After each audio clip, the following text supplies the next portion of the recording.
краткий комментарий об игре. Сегодня как бы получилась выездная игра на выезде. Как было играть здесь, в Лиепае?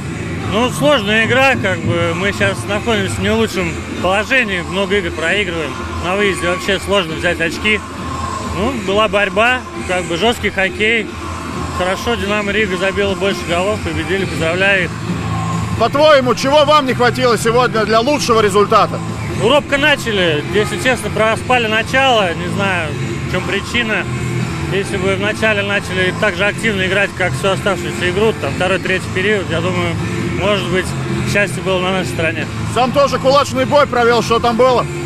Ну, жесткая борьба, знаете, накал страстей. Ну, так бывает в хоккее. Спасибо тебе, Спасибо. Kas tev jāpasaka ir? Man ir skoras, gribēju nodot visiem liepājniekiem, visiem liepājniekus pasveicināt. Viņš saka, ka viņa pilsētā nevar zaudēt. Un, tā kā prieks, ka mēs viņu šodien nepievīlām un arī cilvēks, kas atnāca, nepievīlām. Bet skaties, no kuras puses, lai gribi, statistika runā pati par sevi, ka tā Liepāja gribi, negribi. Nu ir tāda Dinamo pilsēta. Tas ir izskaidrojums ar kaut ko?